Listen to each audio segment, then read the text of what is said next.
Buenas tardes, profesor. Me presento, mi nombre es Héctor Vega y junto a mi grupo, conformado por Jorge Fuentes y Samuel Castillo, estudiantes de primer año de psicología, explicaremos y resolveremos un par de ejercicios, empezando por mí y luego mis compañeros. Bueno, empezaré yo con el problema 1.1, el cual dice que determina el valor de verdad de cada proposición compuesta y después que lo traduzca a un lenguaje usual. Para eso, primero vamos a determinar los verdaderos y los falsos. En este caso, P, la ansiedad puede presentarse de forma de miedo, es verdadera. La Q, la distimia es un estado anímico normal, es falsa. La R, la claustrofobia es el miedo a la altura, es falsa. Y la S, los trastornos mentales se encuentran recopilados en el DSM-5, es verdadera. Ahora pasaremos eso al ejercicio, el cual la A es F en bicondicional, en negación con Q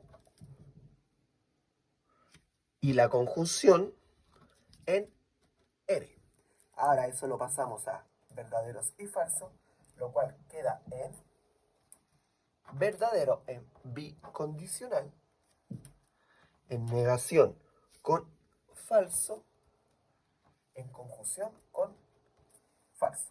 Aquí determinamos primero y sacamos la bicondicional, lo cual nos quedaría en falso, en conjunción con falso, lo cual nos daría falso. Y ahí determinamos el valor. Ahora eso lo traducimos al lenguaje usual, el cual quedaría como solo si los trastornos mentales se encuentran recopilados en el DSM-5, haciendo alusión a la S, solo si no, haciendo alusión a la bicondicional con negación, la distimia es un estado normal, haciendo alusión a la Q y haciendo alusión a la conjunción, la claustrofobia es el miedo a las alturas, haciendo alusión a la R.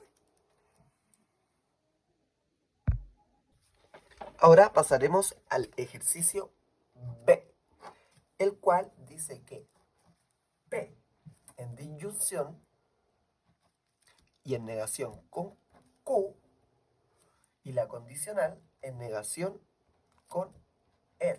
Ahora lo pasamos a los verdaderos y falsos, lo cual nos quedaría de la siguiente manera. Verdadero en disyunción y en negación con F y la condicional en negación con F. Ahora determinamos que en la condicional F con F, verdadero. Bajamos la disyunción con la verdadero y verdadero con verdadero, verdadero. Y determinamos que el valor es verdadero. Y eso ahora lo pasamos a un lenguaje usual, el cual nos quedaría de la siguiente manera. Tenemos la ansiedad puede presentarse en forma de miedo o haciendo alusión a la disyunción. No es verdad, haciendo alusión a la negación, que la distimia es un estado anímico normal, sino es cierto haciendo o alusión a la condicional con la negación, que la claustrofobia es el miedo a las alturas. Buenas tardes, profesor. Soy Jorge Fuentes. Hoy le voy a resolver el problema 1.2 sobre la tabla de la verdad. El problema indica lo siguiente. Dice, considere el siguiente extracto obtenido en un texto de psicología. Si un individuo experimenta alto nivel de estrés laboral y no aplica estrategias de manejo del estrés de manera efectiva, entonces es más probable que afecte negativamente su salud mental o bien aplique estrategias de manejo del estrés de manera efectiva. ¿Ya? Tomando como base el extracto, analizar y responder, transformar la afirmación a lenguaje simbólico matemático y mediante una tabla de la verdad determinar si el esquema lógico obtenido en A es tautología, contradicción o contingencia. ¿Ya? Por lo que podemos analizar en el texto, en el problema, el lenguaje simbólico puede ser, es que P, el individuo experimenta altos niveles de estrés laboral. Q, el individuo aplica estrategias de manejo del estrés de manera efectiva. Y R, que el individuo afecta negativamente su salud mental. ¿Ya? Ahora vamos a construir la tabla.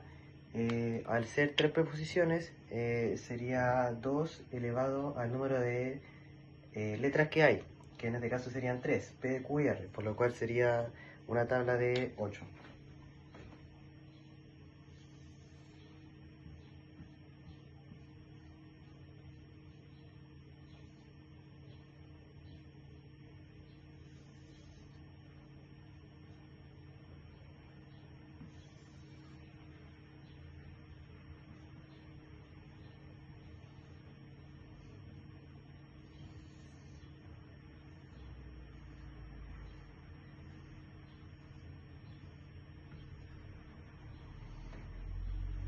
Ya el ejercicio quedaría de esta manera.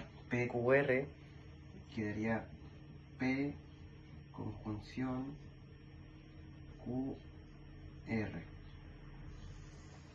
Ya, ahora vamos a resolver la tabla, que sería de esta manera. Sería B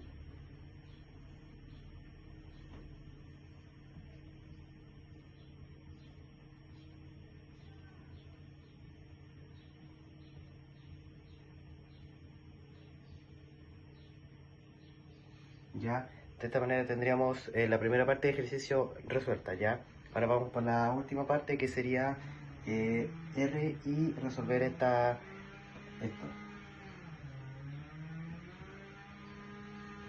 Ya, aquí podemos ver B, FB, a continuación sería FB, FB, F. Y así quedaría esta parte, ¿ya?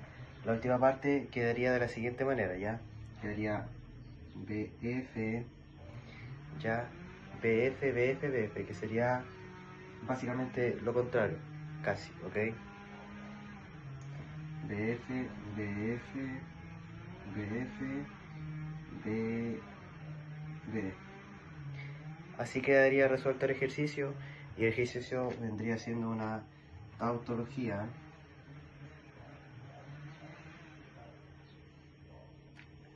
Ya, esto ya que independiente de las variantes, lo que significa que es una afirmación verdadera siempre, independientemente de las variantes, de los valores, perdón, de P, Q y R.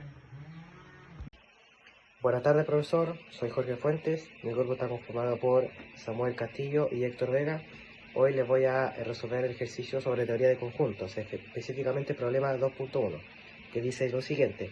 En una empresa se está llevando a cabo una investigación de salud mental en un grupo de 30 empleados con el propósito de analizar la prevalencia de 3 trastornos psicológicos: ansiedad, depresión y estrés. Los resultados del estudio se presentan en la siguiente tabla.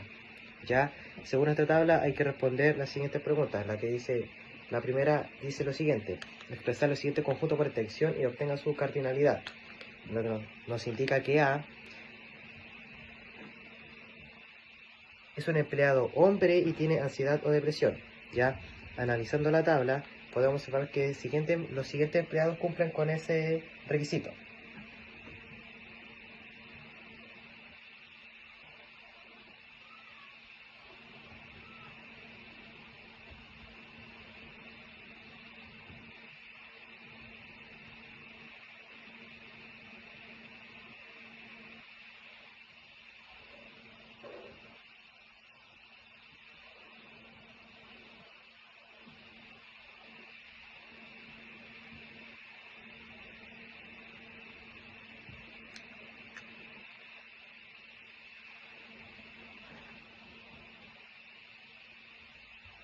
Podemos concluir que César, Efraín, Hugo, Julio, Luis, Pedro, Oscar, Tomás, Ulises, Willy y Mario son empleados hombres que sufren de ansiedad o depresión.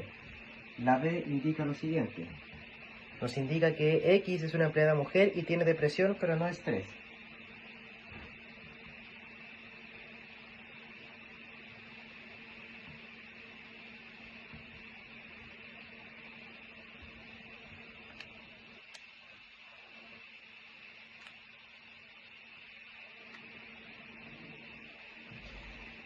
Podemos ver que Karen, Rosa y Yasmín cumplen con estos requisitos, ¿ya?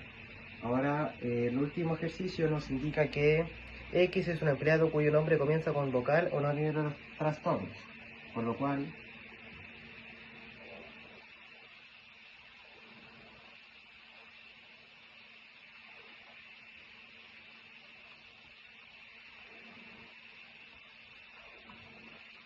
Tenemos 4 empleados que cumplen con ese requisito, que sería Aldo, Gaspar, Víctor y Jerko. El ejercicio D nos indica, la segunda parte del ejercicio nos indica definir los siguientes conjuntos por comprensión, ¿ya? El primer conjunto sería Belén, Daisy, Hilda, Rosa, ¿ya?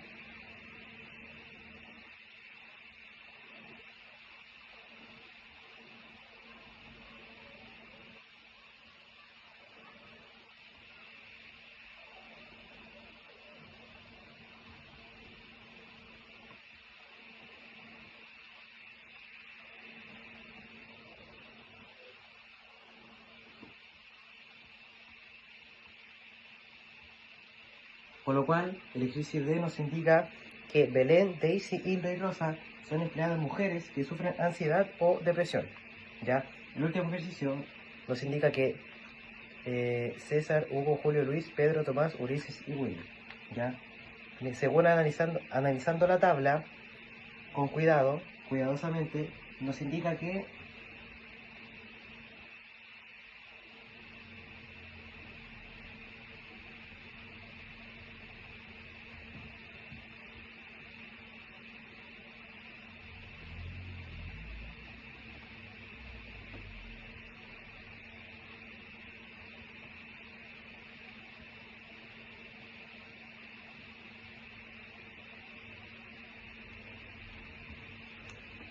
según podemos analizar la tabla, esto nos indica que César, Hugo, Julio, Luis, Pedro, Tomás, Ulises y Willy son empleados hombres que sufren alguno de los 3 trastornos psicológicos, ya sea ansiedad, depresión u estrés. Y este sería el ejercicio 2.1 de la teoría de conjuntos. Buenos días, profesor. Mi nombre es Samuel Castillo y soy el encargado de resolver el problema 2.2. ¿En qué consiste el problema 2.2? Dice que supongamos que se está llevando a cabo un estudio en el ámbito de la psicología clínica en una población de 12 pacientes en el hospital de Talca. Este estudio tiene como objetivo analizar la presencia de 3 factores de riesgo para una enfermedad psicológica. A partir de esta investigación se han obtenido datos valiosos que nos permitirán comprender mejor la relación entre factores de riesgo y la salud mental de los pacientes en este entorno hospitalario. Y nos da el conjunto A, factor A, que está el paciente 1, paciente 2, paciente 3, paciente 4, paciente 5 y paciente 6. El conjunto B, factor B, paciente 3, paciente 4, paciente 6, paciente 7, paciente 8, paciente 9, paciente 10. Y el último conjunto, el C, factor C, paciente 5, paciente 6, paciente 7, paciente 8, paciente 9 y paciente 11. Ya, lo primero que tenemos que hacer es anotar los elementos de cada conjunto según los datos que nos proporciona el problema. Nos dice que en el conjunto A están los pacientes del número 1 hasta el paciente número 6. Entonces los anotamos: el paciente 1, paciente 2, paciente 3, paciente 4, paciente 5 y paciente 6. Del conjunto B nos dice que está el paciente 3, paciente 4, paciente 6, paciente 7, paciente 8, paciente 9 y paciente 10. Y del último conjunto nos dice que está el paciente 5, paciente 6, paciente 7, paciente 8, paciente 9 y paciente 11. Lo primero que nos pide el problema es realizar un diagrama de Venn que representa los conjuntos descritos anteriormente. Es básicamente poner cada elemento en la zona del conjunto que corresponda. Partiendo por el paciente 1, vemos que solo está en el conjunto A, así que lo tachamos y lo anotamos en el conjunto A. Paciente 1. El paciente 2 también está solo en el A, así que lo anotamos en el A. El paciente 3 está en el conjunto A y B, así que lo anotamos aquí, que es donde corresponde. Y el paciente 4 también está en A y B, así que lo anotamos en la zona de A y B. El paciente 5 está en conjunto A y C, así que lo anotamos aquí. El paciente 6 está en A, en B y en C, entonces lo anotamos aquí en medio, que es el conjunto que es la unión de todos los conjuntos. El paciente 7 está en conjunto B y C, así que lo anotamos aquí. El paciente 8 está solo en B y C también, así que va al ladito del paciente 7. Paciente 9 y B también va junto a estos. Paciente 9. Paciente 10 solo está en conjunto B, así que lo anotamos aquí. Y el paciente 11, que es el último, queda solo en la zona del conjunto C. Y lo último que nos pide el problema es que usando operaciones entre conjuntos determinemos y escribamos por extensión el conjunto de complemento B unión C menos A y además calcular su cardinalidad. Lo primero que tenemos que hacer es anotar los elementos de B unión C, que sería B unión C. Ahí. Y vemos que está P3, P4, P5, P6, P7, P8, P9, P10 y por último el paciente 11. Y luego tenemos que sacar el complemento de B unión C, que sería básicamente todo lo que no está en B y C, que sería solo el paciente 1 y el paciente 2. Entonces los anotamos aquí. B unión C complemento es igual paciente 1 y paciente 2. Luego reemplazamos el complemento de B unión C como paciente 1 y paciente 2. Y le restamos la A. Como en el conjunto A está tanto el paciente 1 como el paciente 2, nos daría 0. Y como ya no nos quedan elementos que restar, sería un conjunto vacío, cuya cardinalidad sería 0. Y así tendríamos resuelto todo el problema 2.2.